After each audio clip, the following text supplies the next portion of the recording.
नमस्कार दोस्तों, जान लेते हैं यूपी के सभी 75 जिलों की बड़ी खबरें। इससे पहले आप हमारे चैनल को सब्सक्राइब करके वीडियो को लाइक कर दें और हमें ये बताएं कि आप ये वीडियो किस जिले से देख रहे हैं। यूपी में मौसम की आज की खबर। पूर्वी यूपी में घने कोहरे का येलो अलर्ट, तेज रफ्तार उत्तरी पश्चिमी हवाओं ने बढ़ाई सर्दी। 12 जिलों में घना कोहरा रहा, इससे दृश्यता पर असर पड़ा। धीरे धीरे अगले 48 घंटों में ये बढ़ सकता है। गोंडा में 2 करोड़ 16 लाख रुपए की लागत से बनेगा पीपा पुल। 25 गांव के 50,000 लोगों को मिलेगा सीधा फायदा। यूपी पंचायत इलेक्शन तय तिथि अवधि में पंचायत चुनाव के आसार कम, प्रशंसक संभालो पंचायत की कमान। बताया जा रहा है कि वर्ष 2021 में हुए चुनाव में निर्वाचित जिला पंचायत सदस्यों और अध्यक्ष ने 12 जुलाई को शपथ कार्यभार ग्रहण किया था। इसका कार्यकाल जुलाई 2026 को समाप्त हो रहा है। ऐसे ही क्षेत्र पंचायत सदस्यों और ब्लॉक प्रमुख ने 20 जुलाई 2021 को शपथ ली थी। इनका कार्यकाल 19 जुलाई 2026 को पूरा होगा। ग्राम पंचायत सदस्यों एवं प्रधानों का कार्यकाल 27 मई 2021 को प्रारंभ हुआ था, जो 26 मई 2026 को पूरा होगा। सरकार के साथ काम करने का सुनहरा मौका। महिलाओं को हर महीने मिलेंगे 20,000 रहना खाना फ्री। आवेदन के लिए बचे हैं कुछ घंटे। महिला एवं बाल विकास मंत्रालय WCD ने 2 महीने की WCD इंटर्नशिप शुरू की है, जिसके लिए 10 दिसंबर तक आवेदन किए जा सकते हैं। चुनी गई महिलाओं को हर महीने 20,000 रुपए का सस्पेंड मिलेगा। यूपी में इन बिजली उपभोक्ताओं को बड़ी राहत, खातों में भेजी गई रकम। केंद्र सरकार द्वारा ऊर्जा को बढ़ावा देने के लिए शुरू की गई PM सूर्य हर घर योजना के तहत योगी सरकार हर सोलर पैनल उपभोक्ताओं को 30,000 की सब्सिडी प्रदान कराती है। ये राशि उपभोक्ताओं को इंस्टॉलेशन की लागत कम करने में मदद करती है। योगी सरकार ने गन्ना किसानों से ये शुल्क लेने पर चेताया, होगी सख्त कार्रवाई। गन्ना आयुक्त ने बताया कि अवैध गन्ना खरीद फरोख्त में चीनी मिल करीमगंज, रामपुर और अन्य के विरुद्ध तथा सहकारी गन्ना विकास समिति बीसलपुर 2 व्यक्तियों के खिलाफ सूचीगत धाराओं में FIR दर्ज कराई गई है। SIR में एक दिन में 4 लाख फॉर्म भरवाना चुनौती, आखिरी दिन आज। अलीगढ़ में मतदाता सूची के गहन पुनरीक्षण SIR का काम तेजी से हो रहा है, जिसकी अंतिम तिथि 11 दिसंबर यानी आज है। 28 लाख से लगभग 24 लाख फॉर्म भरे जा चुके हैं और 2 दिनों में शेष 4 लाख भरवाना एक चुनौती है।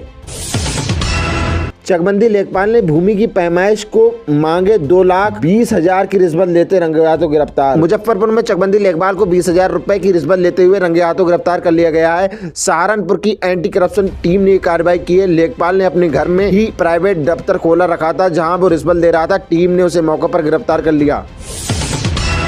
बरेली में 5 लाख वोटरों पर संकट, 2.44 लाख लापता, 2,87,000 हुए से। बरेली में लगभग 5 लाख वोटरों पर संकट मंडरा रहा है, जिसमें से 2.44 लाख लापता हैं और 2.87 लाख वोटर शिफ्ट हो गए हैं। इससे आगामी चुनावों में मतदान प्रतिशत प्रभावित होने की आशंका है। हरियाणा के किसानों को बड़ी राहत। CM सैनी ने भारी बारिश से हुए फसल नुकसान की भरपाई के लिए जारी किया मुआवजा। हरियाणा के किसानों के लिए खुशखबरी है। मुख्यमंत्री सैनी ने भारी बारिश के कारण फसलों को हुए नुकसान की भरपाई के लिए मुआवजा जारी किया है। इस फैसले से राज्य के किसानों को आर्थिक रूप में मदद मिलेगी और उन्हें राहत मिलेगी। यूपी में IT स्टार्टअप और डाटा सेंटर में 14,000 करोड़ का निवेश। प्रदेश डिजिटल डिटेंशन के रूप में उभर रहा। उत्तर प्रदेश IT स्टार्टअप और डेटा सेंटर निवेश में बड़ा केंद्र बन रहा है, जहां 14,000 करोड़ से अधिक का निवेश और हजारों रोजगार पैदा हुए हैं। इन्फोसिस, एडोब जैसी कंपनियों के आने से प्रदेश तेजी से राष्ट्रीय टेक हब के रूप में उभर रहा है। ज्यादा आय वाले 5 लाख राशन कार्ड धारक अपात्र, आयकर डाटा मिलने पर यूपी में सामने आए चौंकाने वाले आंकड़े। खाद्य विभाग ने राशन कार्ड धारकों की ओर से उपलब्ध कराए गए डेटा से केंद्रीय प्रत्यक्ष बोर्ड आयकर विभाग के डाटा का मिलन कराया तो चौंकने वाला तथ्य सामने आया। हालांकि 7.82 लाख की जांच अभी बाकी है। अड़चन दूर। बरेली में सैटेलाइट पर बनाया जाएगा अंतर्राष्ट्रीय बस टर्मिनल, नए सिरे से तैयार हो रहा है ब्लूप्रिंट। फरीदाबाद में 3 लोगों से 25 लाख रुपए की ठगी, लोगों को ऐसे बनाया शिकार। फरीदाबाद में साइबर ठगी के मामले बढ़ रहे हैं, जहां प्रतिदिन साइबर थाने में लगभग 15 शिकायतें आ रही। लोगों को लालच देकर ठगा जा रहा है। हाल ही में 3 लोगों से 25.17 लाख रुपए की ठगी हुई है। ठगों ने पार्ट टाइम नौकरी, ट्रेडिंग और बिल अपडेट करवाने के नाम पर लोगों को फंसाया। शिक्षा परिषद संस्थापक सप्ताह समारोह। CM योगी ने युवाओं को दी नसीहत, ड्रग्स और स्मार्टफोन के नशे से बचने की जरूरत। गोरखपुर में MP शिक्षा परिषद के संस्थापक सप्ताह समारोह के समापन पर CM योगी आदित्यनाथ ने युवाओं को ड्रग्स और स्मार्टफोन के नशे से बचने की सलाह दी है। उन्होंने युवाओं को सही मार्ग पर चलने और देश के विकास में योगदान करने के लिए प्रेरित किया। योगी सरकार का माघ मेला 2026 को लेकर मेगा प्लान, प्रयागराज में श्रद्धालुओं को मिलेगा 20 बिस्तरीय अनुभव। योगी सरकार माघ मेला 2026 को अभूतपूर्व और व्यक्तिगत रूप देने की दिशा में तेजी से आगे बढ़ रही है। मुख्यमंत्री योगी आदित्यनाथ के नेतृत्व में तैयारियां लगभग पूरी हो चुकी। इस बार अनुमानित है कि प्रयागराज में 12 से 15 करोड़ श्रद्धालु संगम पर पवित्र स्नान करेंगे। यूपी के लिए यह सम्मान खास तौर पर मायने रखता है। यूनेस्को के दिवाली को अमूर्त धरोहर घोषित करने पर बोले सीएम योगी।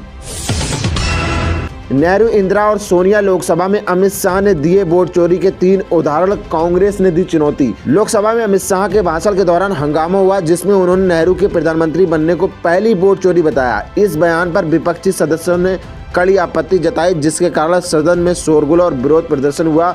शाह के इस आरोप ने आपत्तिजनक बहस को और भी तेज कर दिया। ओयो में जाने वालों के लिए खुशखबरी, नहीं देनी होगी आधार की फोटोकॉपी। किया है यूडीआईए का नया नियम। यूडीआई ने आधार की फिजिकल फोटोकॉपी लेने और स्टोर करने पर रोक लगाने का फैसला किया है। नए नियम के तहत होटल और टेलीकॉम कंपनियों को क्यूआर कोड या आधार ऐप से वेरिफिकेशन कराना होगा।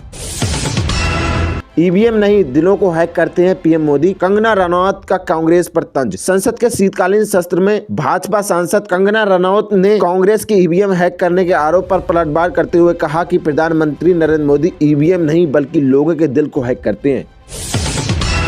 यूएस एम्बेसी वीजा अपॉइंटमेंट का बड़ा अपडेट, अब इनको नहीं मिलेगी एंट्री। नए आदेश में और क्या क्या। भारत में अमेरिकी दूतावास ने वीजा आवेदकों के लिए एक नई एडवाइजरी जारी की है, जिसमें कहा गया है कि रीशेड्यूल अपॉइंटमेंट की तारीखों पर दूतावास में एंट्री मिलेगी। H-1B वीजा इंटरव्यू को सोशल मीडिया जांच के कारण टाला जा रहा है। 905 उड़ानें रद्द, 1475 में देरी, लाखों यात्री परेशान। इंडिगो संकट के दौरान और क्या क्या हुआ। इंडिगो एयरलाइंस में आई तकनीकी खराबी के कारण 950 उड़ानें रद्द कर दी गईं और 1475 उड़ानों में देरी, जिससे लाखों यात्री प्रभावित हुए। मुंबई एयरपोर्ट पर लाखों यात्रियों को भारी परेशानी का सामना करना पड़ा। आंकड़ों के अनुसार कुल 40,789 यात्री रद्दीकरण और 2,66,567 यात्री मुंबई से प्रस्थान में देरी प्रभावित हुई।